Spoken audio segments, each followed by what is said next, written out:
dia, ou a paz do Senhor.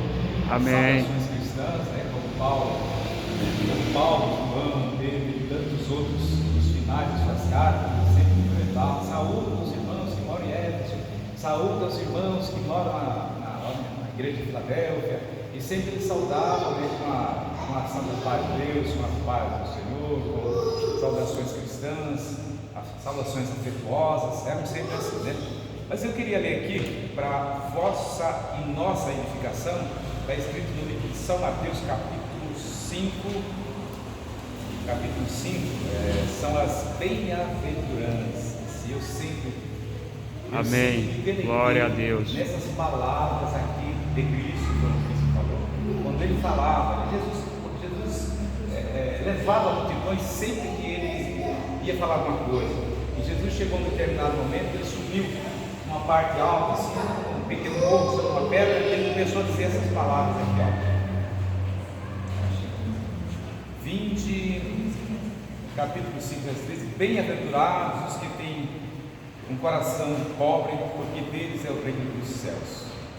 Em outras traduções, está assim: bem-aventurados, aqui tem a segunda: bem-aventurados os que choram, porque serão consolados, bem-aventurados os mansos, porque possuirão a terra.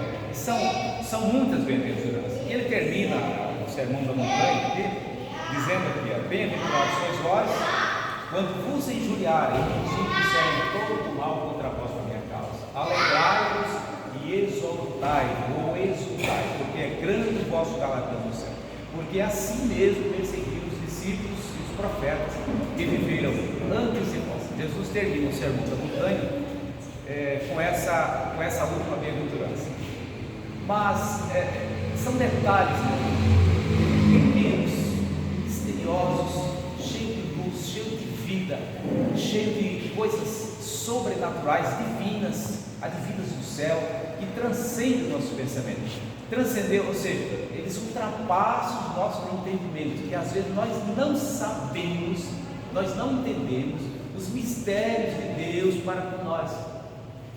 Existe muito mais mistério, existe um turbilhão de mistérios entre o que nós pensamos e o que Deus quer, o que Deus imagina. Entre os céus e a terra existem muitos milhões de mistérios que nós não sabemos.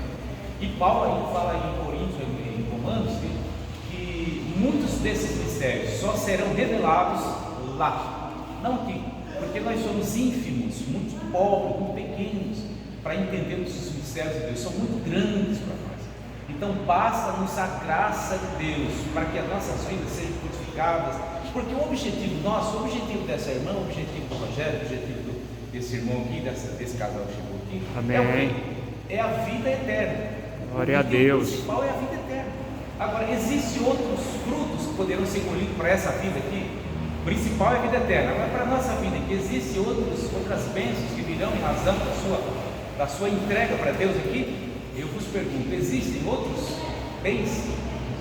Existe sim, lá nos evangelhos diz: olha, nessa vida vocês terão muitas bênçãos, mas na outra 100 vezes mais. Então, quando você se entrega, quando você pede para Deus que Ele habite dentro de você, você recebe nessa vida e na outra. Glória a Deus. Incalculáveis, inimagináveis. E quando Jesus dizia aqui, ó: bem-aventurados pobres de espírito, são várias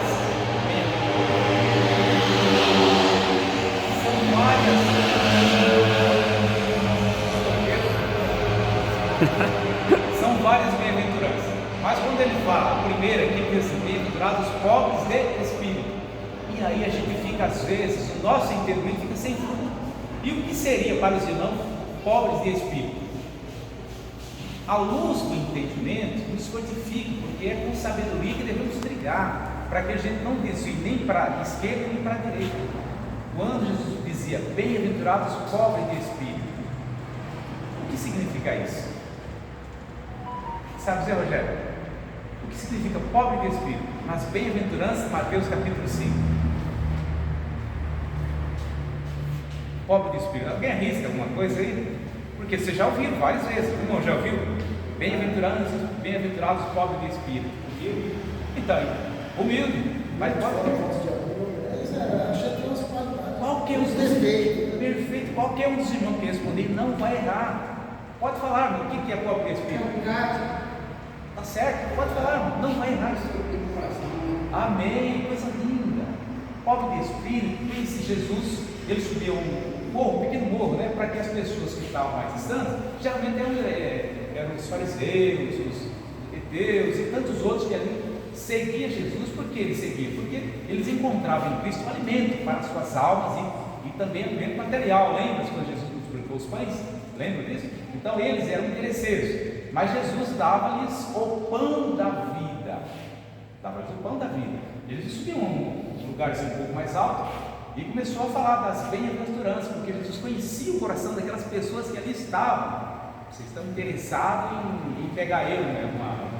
Um armadilho, em pegar. Vocês estão interessados em pães, interessados em peixe, em dinheiro. E Jesus falou: eu vi vocês lá no meio da rua gritando: ah, Jesus, eu pago meu dízimo, e aquele irmão falando mal. Eu sei os vossos corações, eu conheço os vossos corações, mas tudo bem, eu vou lhes dizer algo que alimenta vossas almas. Jesus começava dizendo: bem-aventurados os pobres de espírito. Essa mensagem passada para aqueles homens, e Jesus quer dizer o seguinte: olha, porque rico espírito quer dizer o seguinte, são as pessoas que têm uma ideia, um pensamento, para ele tem uma verdade absoluta.